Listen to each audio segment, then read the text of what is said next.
basically, the TLDR is a bunch of us joined the main event. And did terribly. Yeah. I mean, Adam went 1-0 and then dropped just because he wasn't feeling it. And honestly, like I started 0-1. It was close. I would have kept playing at other events. Limited GPs are my jam. Yeah. But I was just like, yeah, the side events are so good at this event. Yeah, I'm just like, I'm not feeling this, you know? Yeah. And yeah, like we're bounties, so we can go to the side events and like do drafts with people, and if they beat us, which happened to me a lot, then they get tickets. Like we're incentivized to lose. Well, great, I did. I spent yesterday losing at Magic the Gathering. I did like after going 0-1 drop in the main event, I lost. I back-to-back 2 drafts. I just drafted decks I was happy with and then lost in the first round. So yeah, that was it. You did Highlander? Yeah. We've had 2 Highlander. Oh yeah, wow. Serge is losing his voice a little bit. As is tradition at GPs. I've done 2 Highlander events. I 3-0'd the first one. I 2-1 the second one. Nice. Yeah, so I'm on kind of a hot streak. Dang, you must have a lot of tickets. Maybe. Ooh. Yeah. I do not, because we had almost 60 people in the Highlander event yesterday. Wow. Yeah, it's awesome. It's awesome. The prize payouts for side event drafts are very top heavy. Yeah, I got 400 tickets for 3-0. Jeez. And I got 200 for that 2-1, so I don't know what I'm going to do with 600 tickets, but we'll see. James split the finals of a draft I was in. Yeah. So they each got 300 tickets. I made it. What? I made it to round 2. I got 20. So I'm not doing hot. All right. On the prize wall. Heavy. Yeah. Right. Anyway, it was fun. We were all playing Magic basically all day yesterday, and that's why there wasn't really much updating. Today though is like Loading Ready Run doing stuff day. Oh yeah. We've got the draft with Loading Ready Run thing at 1, and then we've got Adam Kobol's D&D game at 5. We're going back to Ravnica. I'm excited about that. Yeah. And yeah. Oh, one funny story. I was in a draft, and they had asked me to do Magic TV with Mashi at the panel stage about top 8 bears. Yeah, all right. And they were like, everything's running late today. It'll be fine. So I'm in this draft, and they're like, we need you at the stage. So I finish round 1 very quickly. I win round 1. And I'm like, okay, you guys, I'm playing the winner of this. I have to go do a thing. I'm really sorry. I'll be right back. And run to the stage between rounds? Run off to the stage, do 20 minutes on bears with Machi. I come back, the guy's still waiting because the other round 2 match is still ongoing with James and the other person. Oh, wow. And so then we finish, he beats me, and then he and James split the finals.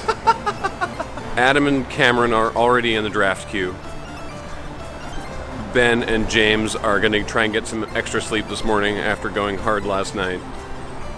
Serge and I are out here. We're heading for coffee. And no one's heard of Beach. Heard of Beach. Have you heard of the Beach? The bizarre Canadian cryptid, the Beach. For access to Anchorhead, please use the door around the corner. Oh.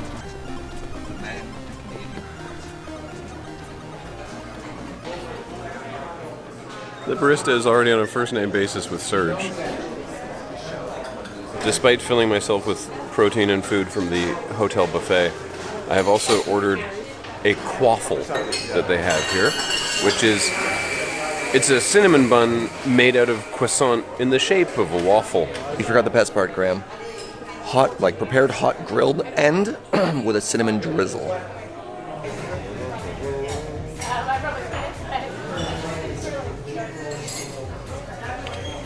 If nothing else, it smells amazing. I've never considered, when judging at coffee shops lattes, I've never considered the meniscus. But the surface tension on display here is phenomenal. What I enjoyed the most about the Croiffle was its sheer density. It's a tremendous sense of value.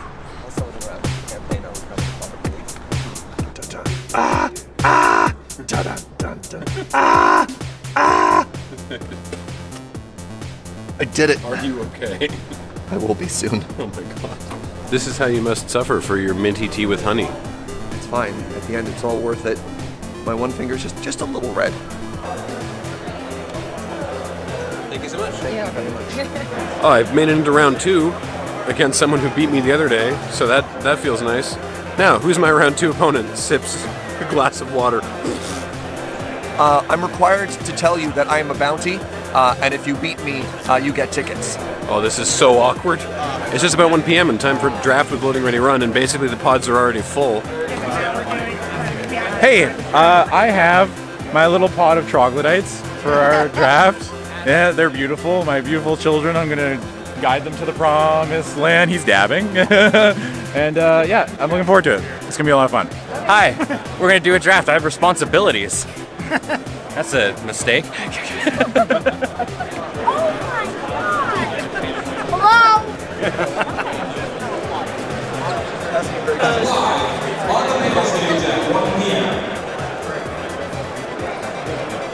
Okay, we're now being led through the floor from our booth to the side event area for the draft to fire. Are we at table F6? All right. I yield until end of turn. So we've got 6 pods going on right now.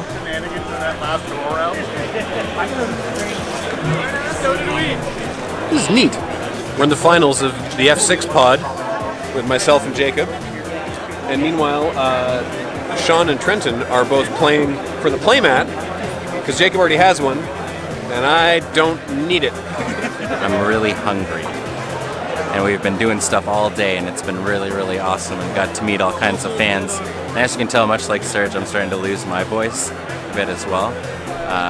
You have D&D to do later. Yeah, but it's cool because I'm playing a goblin. Oh, okay. So I get to, I'm just gonna reprise my scratchy voice, and it's fine that way. I'm a goblin. I'm with the gruel. I smash things, barbarian. You know. Good. I'm gonna play something where I want to play it where after every attack that I do, I'm gonna abuse the fact that that goblins can disengage and hide as a bonus free action. Oh wow. So I'm gonna hit things and run. And I'm gonna be like the shittiest like barbarian kind of thing. Yeah. Great.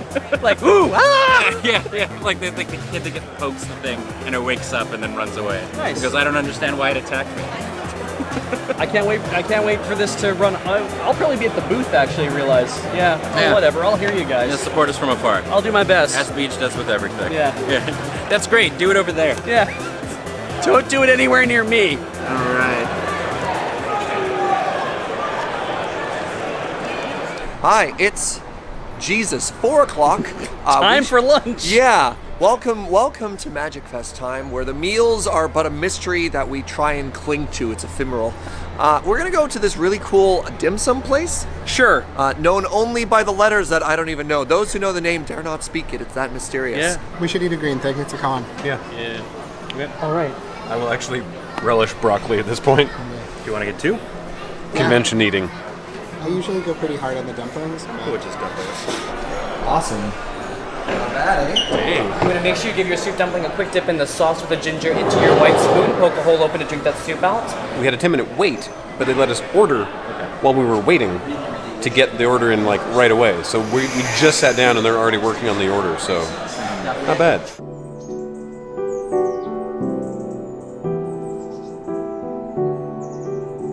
I kind of just want a fruit gush of this back there. Yeah, no, like I can't remember if we ordered any, but I love the sticky rice ones. It looks like that guy from Mario Kart. Which one? I'll tell you later. What if you get hit by a car and you turn into a car from Pixar's Cars? Yeah. Is that how they were formed? Is that how Babby's made? To nobody's surprise, Serge is already on a first-name basis with some of the staff here. It's a good cafe in a city that he doesn't live in, that he occasionally visits once or twice a year. So yeah, this all scans. Now, back to the convention center for D&D. Ooh. I don't know if anybody heard me over that bus. D&D time. The microphone's quite directional. All right. Fantastic. Beef was just vaping his papaya ointment. Yep. I thought I'd add a little impact to what's going on and be like, what the fuck is Beach doing in the background? Sorry for ruining the mystique. How does one vape a papaya? You don't. You just make it look like you're doing something with it. I like this big angry tube I have. All right, well, D&D time?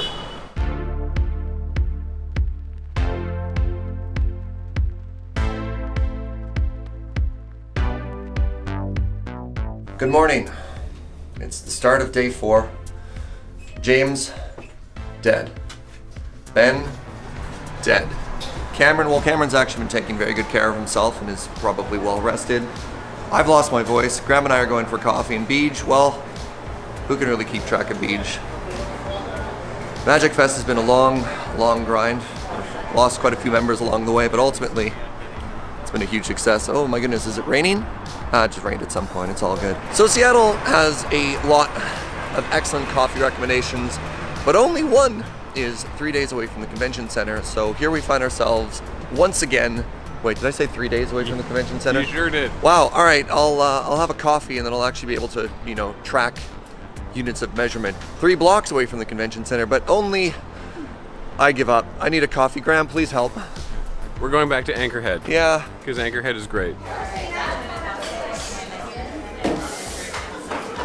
I just realized that I hadn't been recording video at all, and I was talking to Mark and Olivia here, and we've been hanging out a lot this weekend, and you haven't been on this at all. Your 4th of 4 costumes? 4 different costumes this weekend? Okay. My first costume. It's very believable. It's a good one. I'm coming as the head designer. He's Wooberg, and Look, I have a Wooberg costume. I got a flannel and I got a Magic-related t-shirt. I thought I nailed it. What's the most common thing that people have asked you to design for Magic this weekend in the hour you've been here? Oh, all over the board. Really? They want us to go back to everywhere we've ever been and take every creature type that's ever existed and make a commander for it. So that's the main.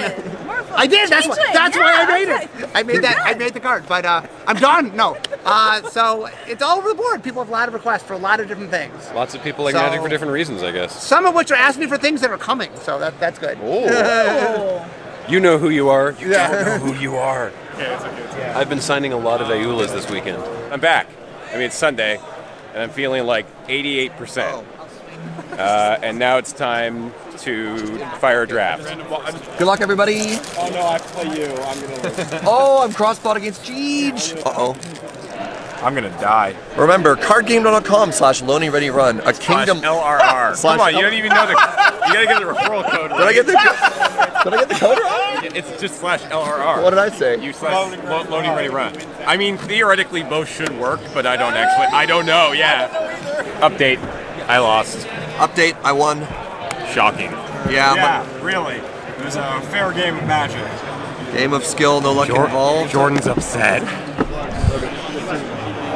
Look, I'm sorry, ninjas are sweet, and I've always wanted to make the ninja deck happen, and I did it, okay? Cameron and Graham were up here playing the match game with a lot of people, actually. Let's go take a look. Who am I yeeting to? Wait, hold on. I need to hear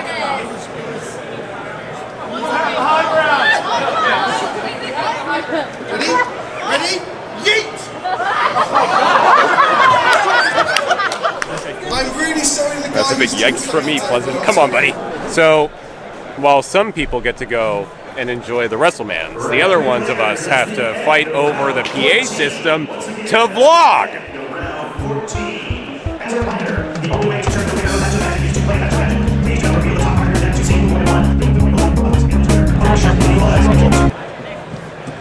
As I was saying, we're here packing up the booth and counting all the merch, while the other boys are at the wrestles, and now I'm in the way.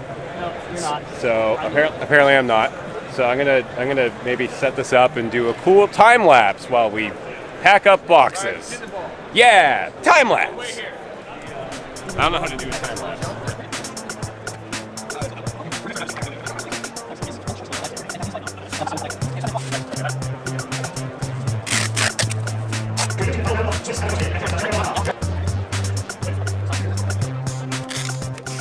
Hi, so I'm here with Brad, and we're at the Tap House in Seattle, where Brad is a co-owner and in charge of the beer, which, as if you've watched our stuff, you'll know is relevant to me.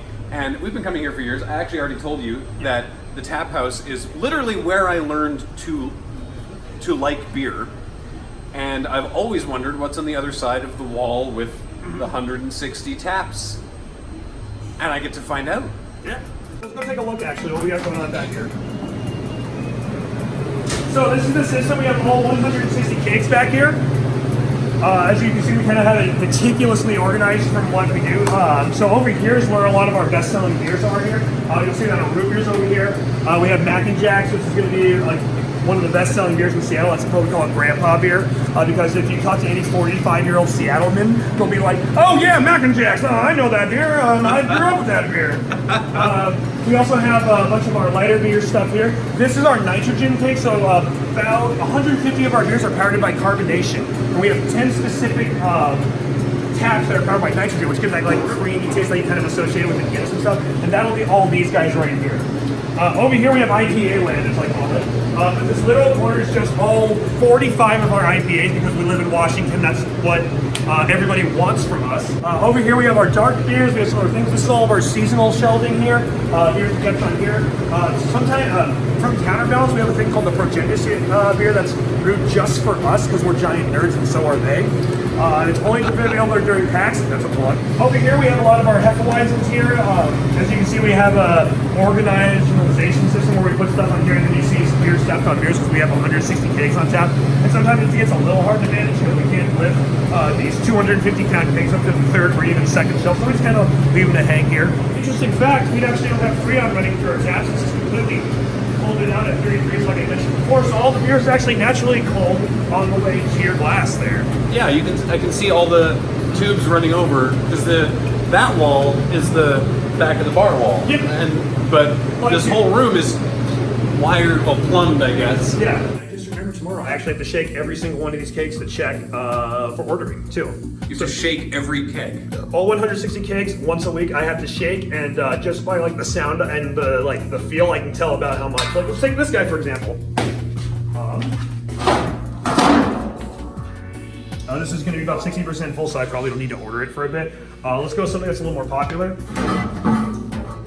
That's Manny's. It's going to be about right there. And you can just kind of, doing this for so long, you can just kind of tell by the sound and just the feel about how much you need to order. I can't imagine this room like being in this is surprisingly well organized for everything that's here. I can't imagine dealing with it in a bad state. Yeah.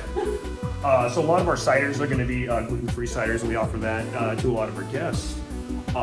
And if I wanted to take an IPA and turn it into a cider line, it would cost me $1,200 to replace the entire line. So when you swap a keg out and there's the whole line running up here, you can't like flush the line and reuse it again with a different beer. You have to completely replace all those tubes. Oh no! That's like if I was using like a cider, like say, or even like something with an allergen. Like we have a peanut butter stout on tap. Right. I can never use that for anything else ever. Right. Without replacing it. That makes sense. Or say with the root beer, which completely stains that line. If I all of a sudden it's like I don't need root beer anymore, I have to replace that line because that root beer will literally mess that taste up for the rest of the time.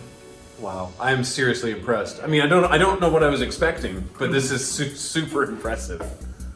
I don't think I've ever been surrounded by so much beer, and I've been to Beer Fest. And thank you so much for showing me. Oh, absolutely! There, I just love introducing it. And I'm a beer guy, so I love nerding out with beers, no matter who it is. Well, thank you. Absolutely, Graham.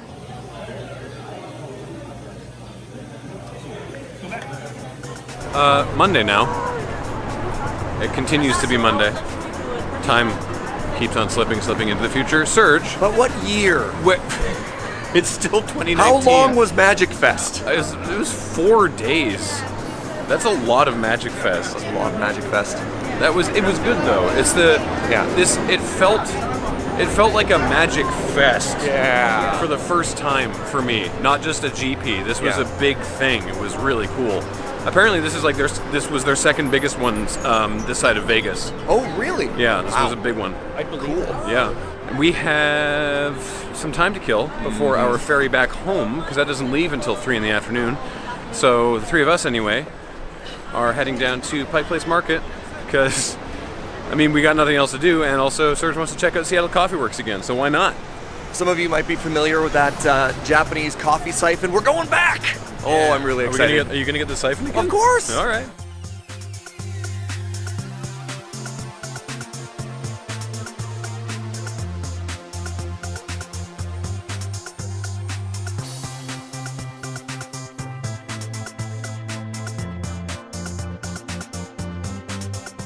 Serge got very excited about coffee. They no longer have the Japanese coffee siphon, which was heartbreaking for him, but he will eventually recover.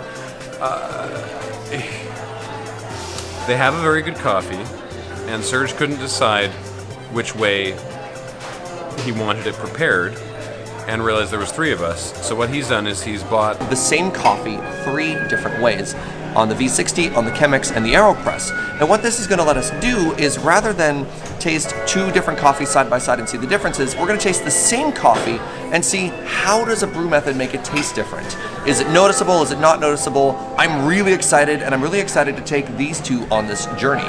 Chemex, you'll see it's a very thick filter, so it's going to produce a very clean, lighter mouthfeel. Yeah. In theory, V60 should have a little more body to it. Okay. But still, they're both going to be fairly clean. Yeah. As opposed to the AeroPress, you'll see. Yeah. A lot more.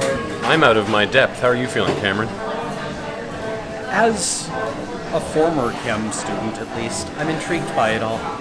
So as the coffee passes through, the size of the holes in the filter that you're using is going to determine how much travels through. And that's going to talk about the body, the amount of particulate. So when we talk about a very clean coffee, what we mean is that the paper filter is going to trap more of the oils, more of the coffee particulate, and the coffee will be more watery, and in a good way, not necessarily in a bad way. When people think about body in coffee, think about espresso, think about French press, think about things that are very syrupy, as opposed to something that's more tea-like and more water-like. While Ben, our wonderful barista, is brewing the second one for us, we'll enjoy it, but let's try and make sure to save a little bit so that we can taste them together at the end. Adding a little bit of water for the bloom. This is giving the coffee a chance to off-gas.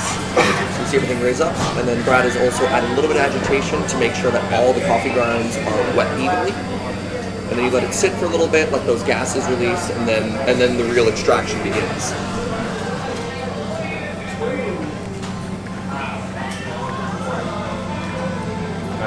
So this is on the V60, which is very exciting.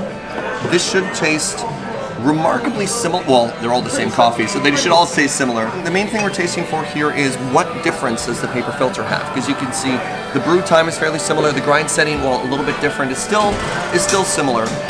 So what we're really tasting here, is the filter difference, and I'm excited. The V60 tastes cleaner?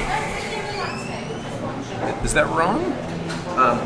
There's nothing wrong when it comes to tasting. Wow. Yeah. I don't know if that's encouragement or like a massive diss. I get a little bit of extra nuttiness in the second one, which is interesting. Theoretically, the first one should taste cleaner because the paper filter is thicker and it should pull more particulate out. That doesn't mean what you tasted is invalid though.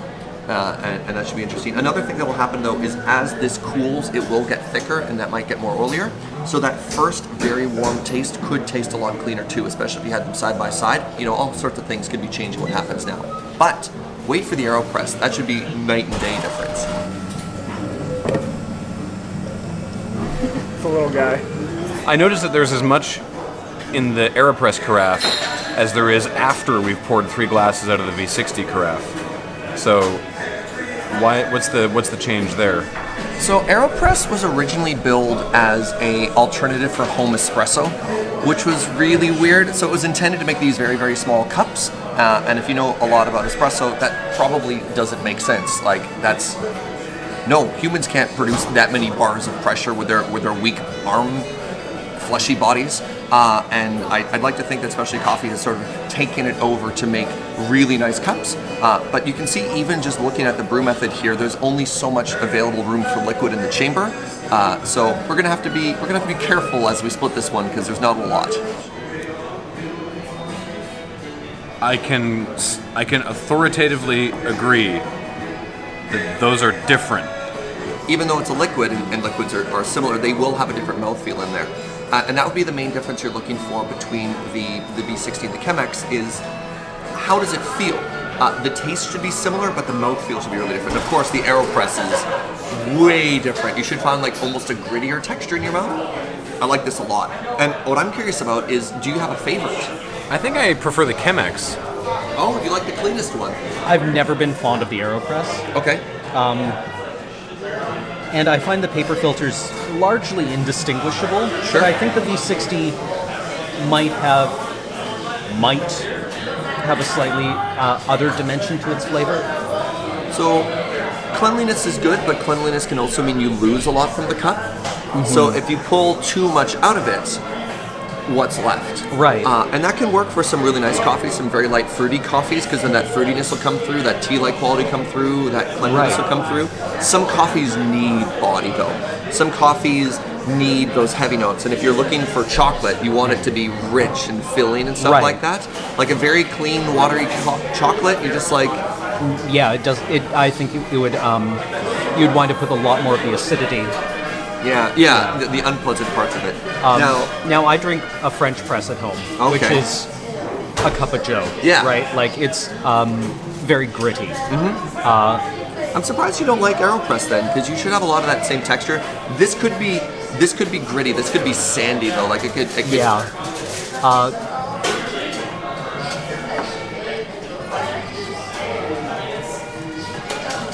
I tend to actually enjoy the flavor of the oils that paper filters remove. Yeah. So I'm a bit surprised as well that I don't enjoy the AeroPress the most, because it is, as you say, the most similar to what I have at home. I mean, this is an awful lot of coffee, so I'm not going to get anything now. But now I'm just like, I just want a really nice latte. I prefer my coffee with milk. I'm sorry. You do you. Enjoy what you enjoy. And if anyone's curious, I like the V60. That's sort of this selection. You use a V60 every day, right? I do, and I don't want to be biased like that, but it turns out after I do a taste test of everything, my preferred brew method is still my preferred brew method. Weird, eh?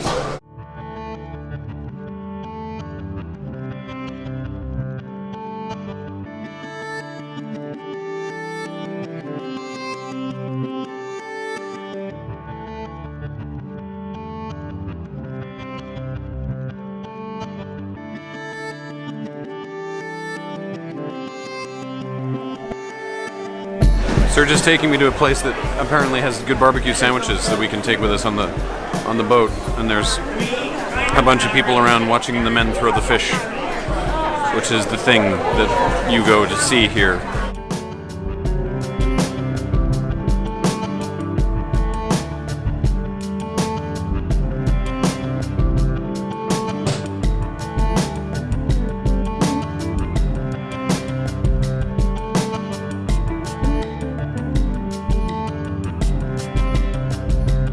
This is a type of sandwich that comes with a spork because it falls apart. This is what's left.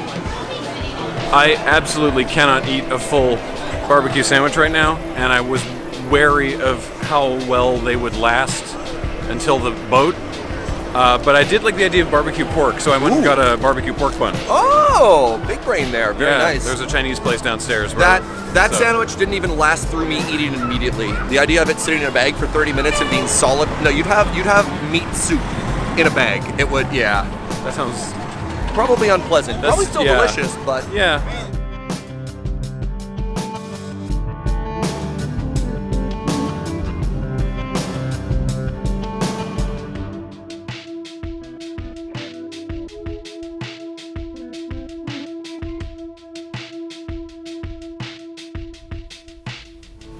Oh, we're down the clipper now.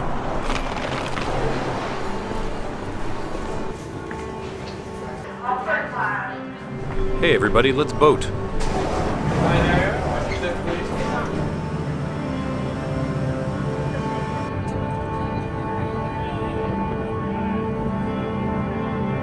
Oh. We're just docking in Victoria. Did that trip seem to pass by more quickly than the boat down? I think we're just tired. We got into our own little zone space. Yeah. You know, after 4 days filled with magic and entertainment, a little bit of just R&R, I think our brains were just like, yes, and we got into this nice space. Nobody asked to play Commander this time. Yeah, also the anticipation of getting there. Yeah. You're like, I can't wait. Now you get home, you're like, yeah. I mean, I have some anticipation for getting home. What time is it? It is 5:30. No. You going to Yellow Jacket? Oh, it's Monday. Yeah, Oh, yeah. Anyway, lettered 6. we're docking, and they make us sit down because Canada Customs could board the boat at any moment. It's true. So Kick down the door. Welcome to Canada. yeah. Oh, I can see the box. Ooh. Serge and I have to wait because of something that we have checked, which you'll find out about eventually. And so, as Serge switches his SIM card back to Canadian, that must mean that we have arrived. And indeed we have. 25 minutes early. The boat was quicker coming back than going down because we were way ahead of schedule. So, anyway, now I can put all of this gear back for the next time we need to film something. This has been us going to Magicfest Seattle. Goodbye.